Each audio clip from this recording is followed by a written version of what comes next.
أنفسنا ومن سيئات أعمالنا من يهده الله فلا مضل له ومن يضلل فلا هادي له وأشهد أن لا إله إلا الله وحده لا شريك له وأشهد أن محمدا عبده ورسوله. أما بعد فإن خير الكلام كلام الله وخير الهدي هدي محمد صلى الله عليه وسلم وشر الأمور محدثاتها وكل محدثة بدعة وكل بدعة ضلالة وكل ضلالة في النار. On a prévu terminer le qada ou le qadar dans 2 leçons, mais وَمَا تَشَاءُونَ إِلَّا أَن يَشَاءَ اللَّهُ. Vous ne pouvez vouloir que si Allah veut. On n'a pas pu le terminer dans 2 leçons, Inch'Allah. On va le terminer aujourd'hui. On va parler surtout des fruits de cette croyance et de certaines hadiths qui prêtent ou versets qui prêtent à confusion concernant le qada.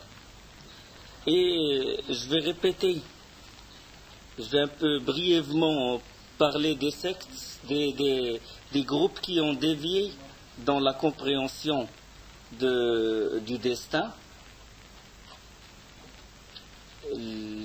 La première extrême, c'est la secte qui a dit que la personne n'a aucune volonté et que c'est Allah qui l'a poussé à faire les actes, obéissance ou de désobéissance, et que la personne est dépouillée de toute volonté, de toute capacité, c'est Allah qui fait tout.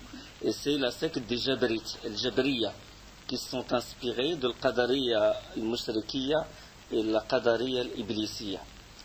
Donc ça c'est la secte des Jabrites. À leur tête, Jahm bin Safwan. Ceux qui ont pris cette voie, c'est les Jahmites, quelques Asha'ira, le Maturidiyya, le Kullabiyya et d'autres, et certaines Murji'a aussi. Et il y a l'autre extrême, c'est ceux qui ont dit qu'Allah ne connaît pas les choses avant leur arrivée. Il nie la connaissance, ou il nie l'écriture, ou certains nient la volonté. Mais ceux qui ont lié la connaissance, ils n'existent plus maintenant. Cette secte n'existe plus. À leur tête, c'était Ma'bad al-Juhani et Ghaylan al-Qadari. C'était les premiers. Parce que le Qadariya, c'était presque la première secte, juste avant le Khawarij, et presque en même temps que les Khawarij et Rafida par la suite.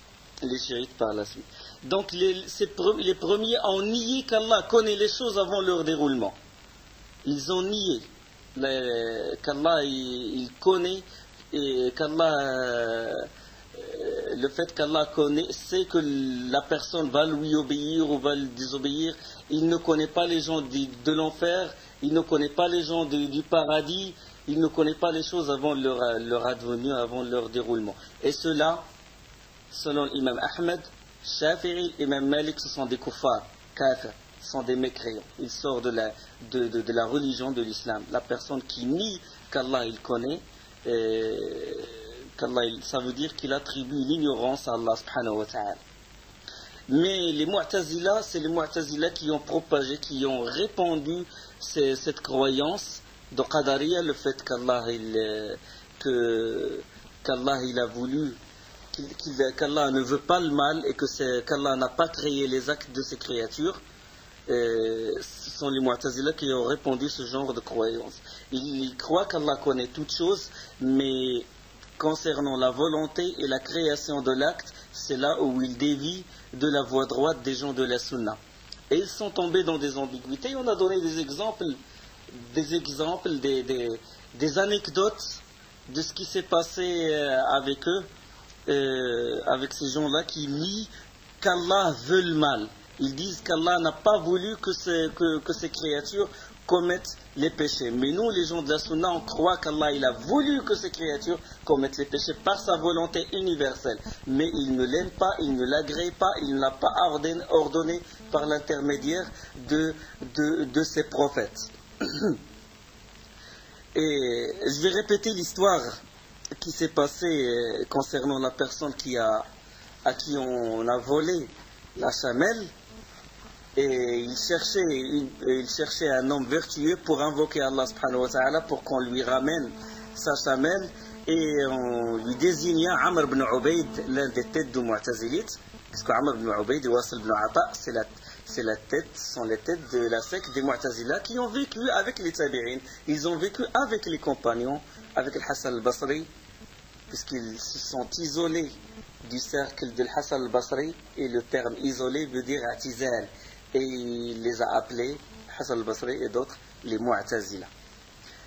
Et Amr ibn Ubayd, il est connu par sa virtuosité, par son adoration d'Allah et tout, mais il nie qu'Allah, il veut le mal. Il nie qu'Allah a voulu que son serviteur le désobéisse. Et la personne qui, le compagnard ou le bédouin qui lui a volé la chamelle, on lui désignait Amr ibn Ubayd. Et il alla le voir, il lui dit, oh cheikh, oh imam, on m'a volé ma chamelle, invoque Allah pour qu'il me ramène ma chamelle. Et Amr ibn Ubayd, il a levé les mains, il dit, oh Allah, je sais que tu n'as pas voulu qu'on lui vole sa chamelle. Je sais que tu n'as pas voulu qu'on lui vole sa chamelle. Ramène-la lui. Et là, le compagnard, avec sa fitra de musulman, il a dit, je n'ai pas besoin de ton invocation. Je n'ai pas du tout besoin de ton invocation. Pourquoi? Il dit, parce que Allah n'a pas voulu qu'on me vole ma chamelle. Ben, j'ai peur que s'il veut qu'on me ramène ma chamelle, les voleurs ne vont pas vouloir, et la volonté des voleurs va prévaloir sur la volonté d'Allah. Allah, il n'a pas voulu qu'on me vole ma chamelle, et on l'a volé quand même. J'ai peur que s'il veut qu'on me ramène ma chamelle, les voleurs ne vont pas vouloir. Et donc la volonté des voleurs va dépasser la volonté d'Allah subhanahu wa ta'ala. L'autre exemple que j'ai évoqué, c'est quand un Mu'tazilite a voulu essayer de guider un zoroastrien, ou comment vous appelez ça, un mage, majous, adorateur ils ont deux divinités, divinité du bien et divinité du mal, etc. Et ce Mu'tazilite, il appela cette personne à l'islam. Et la personne, ce mage, lui a dit, est-ce qu'Allah a voulu que Satan le désobéisse? Et le Mu'tazilite, il a dit, non, Allah n'a pas voulu que Satan le désobéisse. Il a dit, moi je suis avec le plus fort. Je vais suivre Satan, puisque Satan, sa volonté est supérieure à celle d'Allah. Allah n'a pas voulu que Satan le désobéisse. Et Satan a désobéi à Allah, malgré, contre son gré. Donc moi je vais suivre Satan, qui est plus fort. Et j'ai évoqué également le dialogue, la fameuse discussion entre Al-Qadi Abd al-Jabbar al-Hamadani et Abu Ishaq al-Isfraïni, l'un des grands savants de la Sunna et le Jama'a. Et cet homme est entré chez Abu Ishaq al-Isfraïni, c'était un Mu'tazilite, et il lui dit, pureté à celui qui est exempt de tout péché, de toute turpitude. Il a dit pureté, ça veut dire pureté à Allah, il est exempt de tout péché. Qu'est-ce qu'il a voulu dire par ça? Il a voulu dire par ça qu'Allah n'a pas voulu le mal, qu'Allah n'a pas voulu que Satan le désobéisse, ni Pharaon, ni les gens, les pécheurs, les libertins de notre communauté ou de ces créatures le désobéissent. Il a dit pureté à celui qui est exempt de tout péché, de toute turpitude. Et Abu Ishaq al-Isfraïni lui a répondu Subhana man la yaqa'u fi mulkihi illa ma yasha', pureté à celui que rien ne se passe dans son royaume sans sa volonté. Mal ou bien, soit le bien, soit le mal, ça ne sort pas de la volonté d'Allah. Subhana man la yaqa'u fi mulkihi illa ma yasha'. Pureté à celui que rien ne se passe dans son royaume sans sa volonté. C'est Allah qui a voulu tout ça. Mal ou bien. Et la personne, Qadi Abd al-Jabbar, il a dit, Allah veut-il qu'on le désobéisse? Et Abu Ishaq, il a répondu, désobéit-on à Allah contre son gré? Ayuridu Rabbuna ayu'asa, il dit, ayu'asa Rabbuna qahra. Et le Qadi Abd al-Jabbar, il a dit, vois-tu, s'il m'a empêché toute guidée, et a décidé que je sois perdant, ou je sois perdu, je sois égaré, a-t-il bien fait ou mal fait? Ah, une bonne question. Il a dit, vois-tu, s'il a décidé que je sois égaré, et s'il m'a empêché toute guidée, est-ce qu'il a bien fait ou il a mal fait? Et Abu Ishaq, il a répondu, il a dit, s'il t'a privé ou s'il t'a empêché de ce que tu en es digne, il a mal fait. S'il t'a privé de quelque chose que tu mérites, il a mal fait. Et s'il t'a privé de ce qui fait partie de sa grâce, Allah, il réserve sa miséricorde à qui il veut. Subhanahu wa ta'ala. Réponse des savants de Al-Sunnah. Il n'a pas besoin d'écrire des volumes et des volumes et des volumes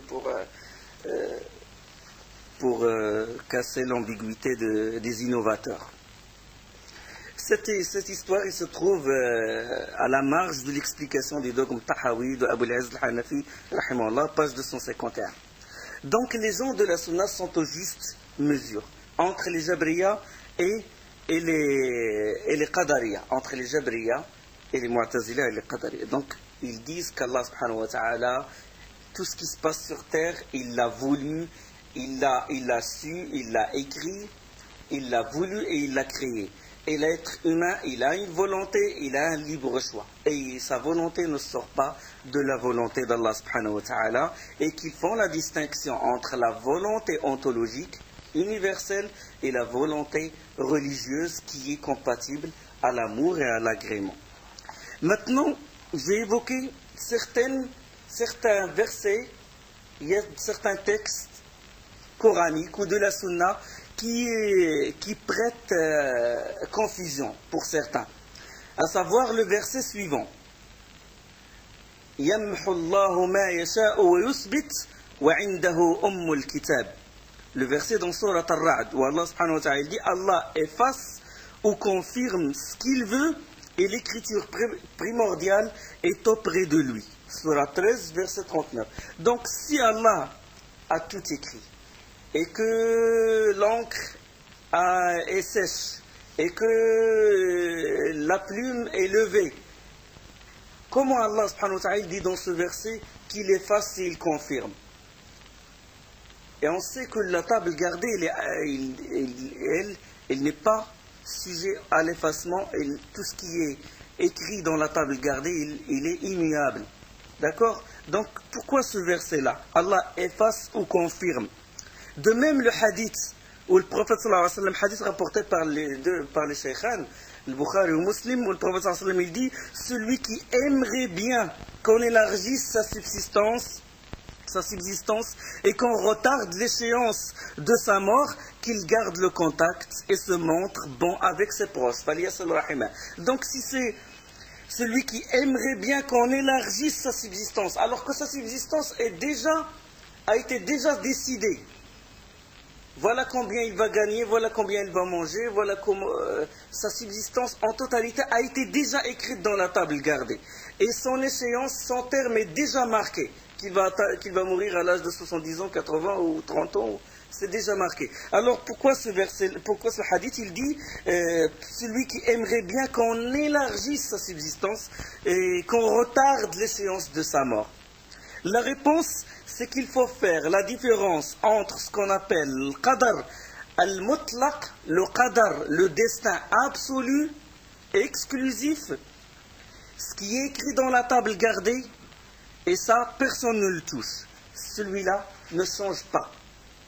Ne change pas. Il n'est pas sujet à l'effacement ou à l'augmentation ou à la diminution. Donc ça, c'est le qadar exclusif, mutlaq, absolu, ce qui est marqué dans la table gardée. Et le qadar mu'allaq, le destin conditionné, c'est celui qui est marqué dans les registres des anges. Ah, dans les registres des anges. Et les registres, ils peuvent faire l'objet de l'effacement. D'accord? Les anges peuvent ajouter, peuvent diminuer. Allah subhanahu wa ta'ala, il sait que cette personne va voir ses proches, va les visiter, va garder le contact avec eux. C'est une cause pour qu'on élargisse, pour qu'on retarde l'échéance de sa mort. D'accord? Donc Allah subhanahu wa ta'ala, il demande aux anges de marquer qu'il va mourir à l'âge de 60 ans, mais s'il va visiter ses proches, ajoutez-lui 10 ans. D'accord? Les anges ne connaissent pas ce qu'il y a dans la table gardée, ils ne connaissent pas le futur. Donc Allah va leur dire, voilà, il a fait la cause qui fait qu'on retarde l'échéance de sa mort. Effacez l'âge déjà marqué et rajouter, et ajouter lui, disons, 5 ans, ou ce qu'Allah subhanahu wa ta'ala il veut. Ça, c'est le registre des anges. Des anges. Ce qui est dans la table gardée, il est intouchable. D'accord? Et même dans le verset, si on médite là-dessus, Allah subhanahu wa ta'ala dit Yamhu Allahu ma yasha'u wa yuthbit. Allah efface ou confirme ce qu'il veut. Une partie du verset. Wa indahu ummul kitab, et l'écriture primordiale est auprès de lui. C'est comme deux parties du verset. Allah, il efface, il confirme ce qu'il veut. Dans les registres des anges et dans les autres décrets, à savoir le décret annuel ou le décret quotidien ou le décret relatif à l'âge. D'accord? Mais le décret humain, le décret général, il est intouchable. Donc, Allah efface et confirme ce qu'il veut. Oui, on est d'accord. Il demande aux anges d'effacer et de confirmer ce qu'il veut lui, subhanahu wa ta'ala. Et auprès de lui, il y a l'écriture primordiale, et auprès de lui, il y a la table gardée, cette table gardée qui est intouchable. D'accord? Donc c'est comme ça que l'ont expliqué les grands savants. Donc le changement, diminution, augmentation, ça se passe dans les autres décrets, les décrets annuels, les décrets quotidiens ou le décret relatif à l'âge. D'accord? Il y a aussi un autre hadith qui prête confusion. C'est le prophète sallallahu alayhi wa sallam, il dit il n'y a que l'invocation qui fait obstacle au qadar. Hein? La yuruddu al-qadara illa ad-du'a. Comme ça. Hadith qui est rapporté par Tabarani et al-Hakim et qui est authentifié par Cheikh Al-Albani rahimahullah dans Sahih al-Jami' hadith 7739 où il dit rahimahullah c'est un hadith Hassan, assez bon. Donc comment expliquer ce hadith là? Comment expliquer? Donc comme on a dit tout à l'heure, c'est qu'il y a la table gardée, le qadar exclusif ou absolu, et il y a les autres décrets, c'est le décret annuel, le décret de la vie ou le décret quotidien. Il se peut qu'il y ait des changements. Donc il se peut que dans les décrets quotidiens ou annuels, qu'Allah subhanahu wa ta'ala décide d'anéantir une cité, d'accord, parce qu'il a commis des péchés, il a commis de la perversion, etc. Il décide ce jour-là kullu yawmin huwa fi sha'an, comme il dit subhanahu wa ta'ala dans Surat Ar-Rahman, chaque jour il se confirme dans une intervention et il décide d'anéantir cette cité. Alhamdulillah. Il décide d'anéantir cette cité. Mais dans cette cité, il y a un croyant qui invoque Allah subhanahu wa ta'ala. Donc Allah, il décide d'anéantir toute la cité sauf cette personne parce qu'il a invoqué Allah subhanahu wa ta'ala. Donc il épargne. Donc, yaruddu al-qada, non pas le qada qui est dans la table gardée, mais la décision soit journalière, soit la décision annuelle, soit celle relative à l'âge. Vous avez compris? D'accord? Donc c'est une cause, l'invocation c'est une cause pour repousser un mal, pour apporter un bien. D'accord?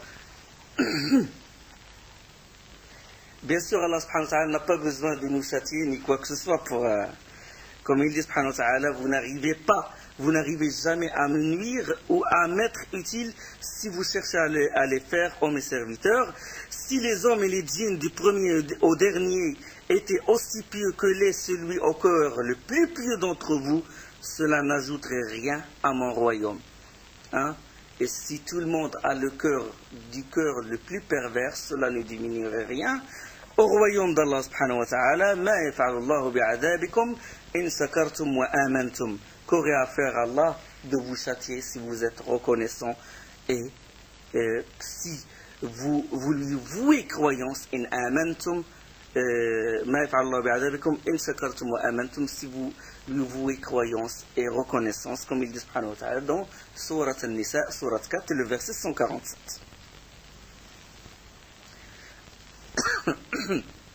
Donc, qu'est-ce qu'on peut déduire de ces versets-là, de ce hadith, par exemple, celui qui veut qu'on retarde l'échéance de sa mort, qu'il visite ses proches, et qu'il n'y a que l'invocation qui repousse le qadar. Allah, qu'est-ce qu'il veut dire par ça?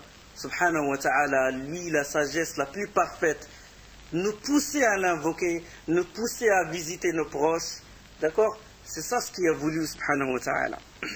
Et pour... Donc, il nous pousse à l'invoquer et on doit l'invoquer en ayant la certitude qu'Allah subhanahu wa ta'ala va nous épargner le mal ou va nous apporter un bien. Donc, l'invocation, c'est une cause, c'est l'arme du croyant, c'est l'arme du musulman. Donc, ça concernant l'effacement dans le destin et la confirmation. Maintenant, on va parler de certaines erreurs. Les erreurs dans le qadar, dans la parole, dans le comportement, les erreurs où tombe la majorité des gens. Parmi les erreurs, c'est prendre le qadar comme prétexte, et ça on le voit, comme prétexte pour commettre des péchés, ou se dispenser des obligations. On dit à la personne, pourquoi tu ne pries pas? Il dit, parce qu'Allah n'a pas voulu que je prie. Si Allah l'avait voulu, je prierais, Inch'Allah. D'accord? La majorité des gens prennent le qadar comme prétexte. À cette personne, on va dire quoi? Est-ce que tu veux dire par Allah n'a pas voulu, il n'a pas aimé? Il aime que tu pries. Là, il ne peut pas, il va être confondu, il va dire oui, il aime. Ou il va se taire. Et s'il veut dire Allah n'a pas voulu, n'a pas écrit dans la table gardée que je vais prier, ça veut dire que toi, dans cet univers, et Allah qui regarde, qui voit ce qui est dans la table gardée. D'accord? S'il a voulu dire par volonté religieuse, amour, Allah n'aime pas la salat, a'udhu billah. Comment ça se fait qu'Allah n'aime pas la salat? Et s'il veut dire par vouloir, volonté ontologique, Allah n'a pas voulu, ça veut dire qu'il n'a pas écrit. Il n'a pas encore écrit pour moi ce que je vais prier. Moi, je ne connais pas l'invisible. Et la personne, il prétend connaître l'invisible dans ce cas. Qui t'a informé? Qui t'a informé de ce qu'il y a dans la table à garder? Qui t'a informé qu'Allah a voulu ou n'a pas voulu? Qui t'a informé? D'accord? Pour répondre à cette personne qui prend le qadar comme excuse. Et ils le prennent dans beaucoup d'autres choses. Il y a aussi, des gens, ils disent on ne va pas aider les pauvres parce que si Allah avait voulu, il les aurait aidés. Hein? On va laisser la misère, on ne va pas aider nos proches, etc. Parce qu'Allah a voulu prendre le qadar comme prétexte. Il y a aussi ne pas faire les causes sous prétexte qu'on a, comme ils disent en parenthèse, le yaqin, parce que la définition du yaqin chez Al-Sunnah al-Jama'a n'est pas la définition du yaqin chez les autres. D'accord? Peut-être on va faire un cours spécial là-dessus. Il ne fait pas les causes sous prétexte qu'il a la conviction. Il dit, moi je crois, j'ai la confiance en Allah subhanahu wa ta'ala, et sans faire les causes, Allah il nous donne. Sans faire les causes, Allah il va repousser l'ennemi. Sans faire les causes, on peut aller à une destination précise sans prendre nos bagages, etc. Parce qu'on a la conviction, et crever dans le désert parce qu'on a la conviction qu'Allah va nous donner, etc. Ça c'est une erreur dans le destin et la prédestinée, parce que le prophète sallallahu alayhi wa sallam a fait les causes. Il sait qu'Allah lui a promis la victoire, et on a parlé de ça, on a donné l'exemple de Khaybar. Allah lui a promis dans le Coran qu'il va rentrer à Khaybar. Il a pris l'armure, il a pris les épées, il a préparé les chevaux, il a désigné les émirs, etc. Il a fait les causes. Si le prophète sallallahu alayhi wa sallam, qui a l'yaqin le plus grand sur cette terre, on est sûr que le meilleur être humain sur cette terre, qui a le yaqin le plus fort envers Allah subhanahu wa ta'ala, c'est notre prophète Muhammad sallallahu alayhi wa sallam. Et il a fait les causes. Sallallahu alayhi wa sallam. Donc, c'est ça c'est la brèche, c'est ça qui a fait que les Mongols rentrent dans les pays musulmans, les croisés, les anciens croisés, les nouveaux croisés, etc. À cause de cette croyance. Hein? Adorer le cher, rentrer chez lui et invoquer, ou rentrer chez vous parce que Allah ce qui va nous atteindre, il va nous arriver, nous atteindre que ce qu'Allah a écrit. Et ils restent chez eux. Ils ne font pas les causes. Les anciens, qu'est-ce qu'ils faisaient? Les compagnons, radiallahu anhum, il ne va nous atteindre que ce qu'Allah nous a écrit, et ils rentrent dans les nuits. Et cela, il ne va nous atteindre que ce qu'Allah nous a écrit, et ils se cachent chez eux. D'accord? La mauvaise compréhension des qadar, comment notre salaf comprenait les choses et mettait en pratique les choses, les paroles d'Allah, et comment les derniers prenaient les paroles d'Allah subhanahu wa ta'ala. Donc ça c'est l'une des erreurs, certaines erreurs à corriger. Il y a aussi ne pas invoquer Allah. Et il dit ça ne sert à rien d'invoquer Allah puisque Allah a tout écrit. Allah il a écrit que je vais être malade, ou Allah il a écrit que je vais m'en sortir, etc. C'est pas la peine, ce n'est pas la peine d'invoquer Allah. Il donne comme exemple une histoire d'Ibrahim alayhi salam, quand ils l'ont ligoté, ils l'ont jeté dans le feu, et que Jibril est venu le voir, et il a dit, est-ce que tu as besoin de moi? Il a dit, je n'ai pas besoin de toi. Ibrahim alayhi salam a dit, je n'ai pas besoin de toi. Et Jibril a dit à Ibrahim alayhi salam, il dit, demande alors à ton Seigneur. Et Ibrahim, qu'est-ce qu'il a dit? Il a dit, sa connaissance de ma situation suffit à toute invocation. Sa connaissance de ma situation suffit à toute invocation. Hasbi bisu'ali ilmuhu bihali. Ça veut dire qu'il connaît déjà ma situation, c'est pas la peine que je l'invoque. Mais c'est un hadith da'if. Il n'a aucune base. Cheikh Al-Albani rahimahullah, il dit hadithun la asla lahu.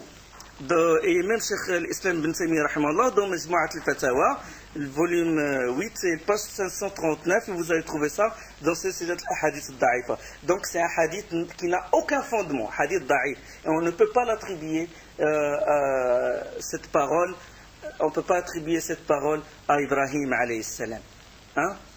D'accord. Il y a aussi il y a certains qui disent ce genre d'invocation. Je ne te demande pas de repousser le destin, mais seulement de l'adoucir ou de l'alléger.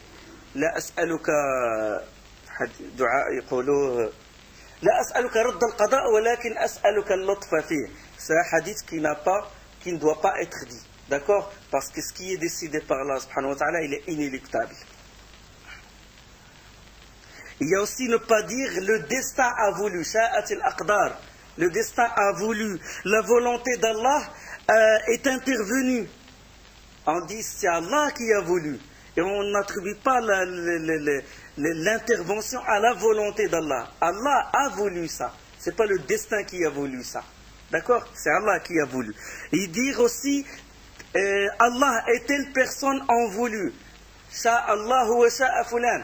Et ça, on connaît le hadith du prophète sallallahu alayhi wa sallam, quand la personne y a dit Sha'Allahu wa shi't. Allah et toi ont voulu. Et le prophète sallallahu alayhi wa sallam, il a dit, tu m'as rendu comme un égal à Allah subhanahu wa ta'ala, comme un rival. Aj'altani lillahi nidda, bal qul ma sha'Allahu wahda. Dis Allah a voulu. Allah, l'unique, a voulu. Il ne faut pas dire Allah et telle personne ont voulu. Parce qu'on va égaler la personne avec Allah subhanahu wa ta'ala dans la volonté, qui est un attribut propre à lui subhanahu wa ta'ala. Il y a aussi le manque de certitude que la fin heureuse est aux pieux, ici-bas et dans le delà. Il y a des gens qui ont un sentiment d'infériorité devant le développement économique des koufars, devant le développement industriel, et ils ont ce sentiment d'infériorité qui touche leur croyance dans le qada ou al-qada. Ils sont plus forts, ils ont des satellites, ils voient le fourmi dans les ténèbres de la terre, avec leurs satellites, avec leurs moyens, ils agrandissent l'ennemi. Les satellites, ils se trouvent où? Au-dessous d'Allah ou au-dessus d'Allah? Répondez, Allah, il se trouve où? Au-dessus des cieux. Il se trouve au-dessus des satellites ou au-dessus des satellites? Au-dessus. Classe, on a confiance en celui qui est au-dessus. Ça, c'est la croyance dans le qada ou al-qadar. Donc il explique leur manque de l'iman, leur manque de la croyance du destin et la destinée. Il explique verbalement, ça veut dire ils dévoilent ce qu'ils ont dans leur cœur. Sentiment d'infériorité, on est faible, ils peuvent nous anéantir, ils peuvent nous détruire, etc. etc. Donc c'est une erreur. Nous on a confiance en Allah subhanahu wa ta'ala que rien ne sort de sa volonté, rien de tout est sous sa puissance subhanahu wa ta'ala. Il y a aussi chercher l'avenir chez les devins et les marabouts. Ça c'est shirk, c'est un acte d'association. Parce que la personne ne croit pas qu'Allah il connaît toutes choses, il ne lui fait pas confiance.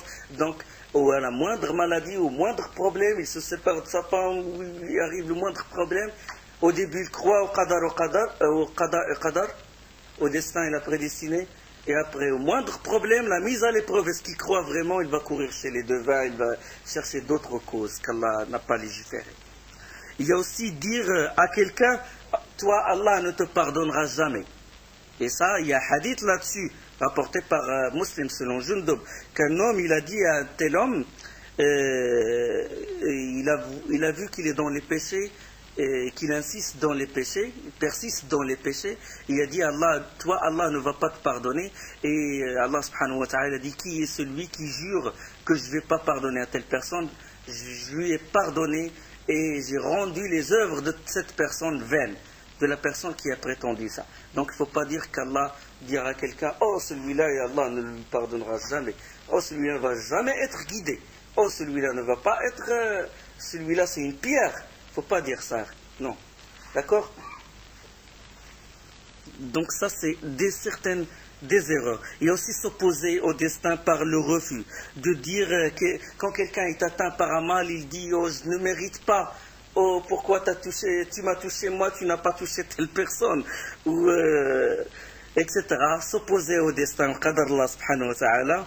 Et par exemple, qu'est-ce que j'ai fait pour que je sois touché par cette maladie, par ce problème? Ça, c'est s'opposer au destin d'Allah subhanahu wa ta'ala. C'est grave. Ça montre que la personne, soit sa connaissance, soit son iman est bas. Son iman du qadar, au qadar spécialement.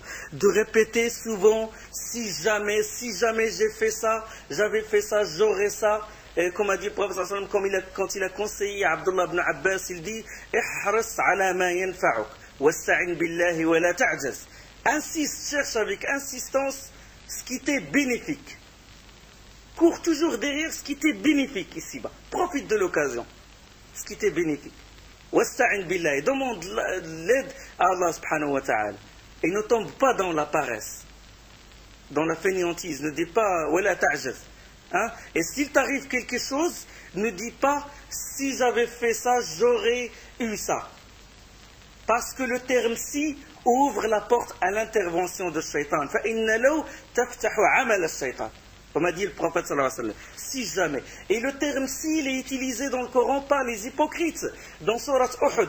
قَالُوا لَوْ أَطَعُونَا لَوْ كَانَ لَنَا مِنَ الْأَمْرِ مِنْ شَيْءٍ مَا قُتِلْنَا هَاهُنَا. Dans la bataille de Uhud. Quand les archers, ils ont fait l'erreur. Et quand Khalid bin Walid, avec son groupe, il a entouré, il a encerclé les musulmans et il les a tués. Il a 70 des martyrs, Shuhada, Uhud. L'erreur, la désobéissance du prophète sallallahu alayhi wa sallam. Qu'est-ce qu'ils ont dit les hypocrites? Ils disent, si nous avions eu un choix quelconque dans cette affaire, nous n'aurions pas été tués. قالوا لو كان لنا من الأمر شيء ما قتلنا هاهنا قل إن الأمر كله لله. Allah subhanahu wa ta'ala répond, l'ordre appartient à Allah subhanahu wa ta'ala. Ils ont dit, si nous avions quelque chose dans cette affaire, nous n'aurions pas été tués par les Quraysh. Il utilise le terme si, law. Ça y est, Allah il a décidé subhanahu wa ta'ala. Et Allah subhanahu wa ta'ala, comment il a répondu, قل لو كنتم في بيوتكم لبرز الذين كتب عليهم القتل إلى مضاجعهم. Il a dit subhanahu wa ta'ala, si vous étiez restés dans vos demeures, ceux dont la mort était écrite n'en seraient pas moins sortis vers leur dernière couche. Si vous êtes restés chez vous, si Allah subhanahu wa ta'ala a décidé la mort, il va rentrer chez vous, l'endroit où vous dormez. Donc vous ne sortez pas de l'ordre d'Allah, de la volonté d'Allah subhanahu wa ta'ala. الذين قالوا لإخوانهم لو أطاعونا ما قتلوا. Ceux qui ont dit الذين قالوا لإخوانهم استغفر الله الذين قالوا لإخوانهم وقعدوا لو أطاعونا ما قتلوا. Ceux qui sont restés dans leur foyer dire à leurs frères s'ils nous avaient obéi, ils n'auraient pas été tués. S'ils étaient restés avec nous, avec Abdullah ibn Ubay ibn Salul, la tête des hypocrites et son groupe à lui, il n'aurait pas arrivé ce qui est arrivé. Ils prennent le qadara, ils utilisent le terme si parce que le terme si, là-haut, la condition, ça ouvre la porte à Shaitan. Allah subhanahu wa ta'ala répond قل فادرؤوا عن أنفسكم الموت إن كنتم صادقين. Dit écartez donc de vous la mort si vous êtes véridique. La mort, elle va venir aujourd'hui ou le lendemain. Ça c'est aussi une erreur, des erreurs dans le langage de dire si à chaque fois de dire si. Et il y a aussi des actes qui montrent qu'on s'oppose au qadar tel que à la mort de quelqu'un, les lamentations, griffer le visage, appeler la destruction sur soi-même, ça veut dire qu'on refuse la décision d'Allah. On n'est pas content, on n'agrée pas ce qu'Allah a décidé. Donc ça c'est un acte qui s'oppose à qadar Allah subhanahu wa ta'ala. Al-iman bil-qadar, c'est un acte qui s'oppose à cette croyance. Il y a aussi le hasad, l'envie. L'envie, espérer que telle personne soit privée d'un bienfait, ou répugner qu'un bienfait l'atteint. D'accord? C'est ça le hasad. Donc le hasad, c'est comme si l'envieux, il dit, celui-là, il ne mérite pas que tu lui combles de bienfaits, et pourtant tu l'as comblé de bienfaits. C'est ça ce que dit le hasad, à l'intérieur de lui-même, l'envieux. C'est ça. Il est en train de proposer à Allah, il dit, non, il ne faut pas lui donner, il ne faut pas donner à cette personne, il faut donner à autre, donner à moi. D'accord? Il s'oppose au qadar Allah subhanahu wa ta'ala. Il donne des suggestions à Allah subhanahu wa ta'ala. C'est ça, l'envie, c'est dangereux. Donc ça touche la croyance au destin et à la prédestinée. Et c'est une branche de quoi? Qui peut me répondre? Hasad, c'est une branche de quoi? L'amour, c'est une branche de quoi? Le hasad, l'envie, c'est une branche de quoi? De le kufr, barakallahu fikum. De la mécréance. De même, espérer la mort. Espérer quand la personne est atteinte d'une maladie ou il a des problèmes, il va espérer la mort. Donc, parce que la personne déjà, il ne sait pas ce qui va lui arriver après la mort, le châtiment de la tombe, le châtiment de l'enfer. Et il y a autre chose, le fait d'espérer la mort, ça, on sait que la mort, elle interrompt les œuvres. D'accord? Donc plus Allah il te donne, il retarde l'échéance de ta mort, ou chaque fois que tu te réveilles le matin, c'est que tu as une chance de faire les bonnes œuvres. Et un atome de hasanat, de bonne action, il vaut mieux que la terre entière. Il vaut mieux que la terre entière. La terre ici-bas, depuis qu'Allah a créé Adam, même avant. Une bonne action. Si Allah il l'accepte. Donc plus t'es vivant, plus ton âme elle est dans ton corps, c'est une occasion pour profiter, pour chercher avec insistance ce qui t'est bénéfique.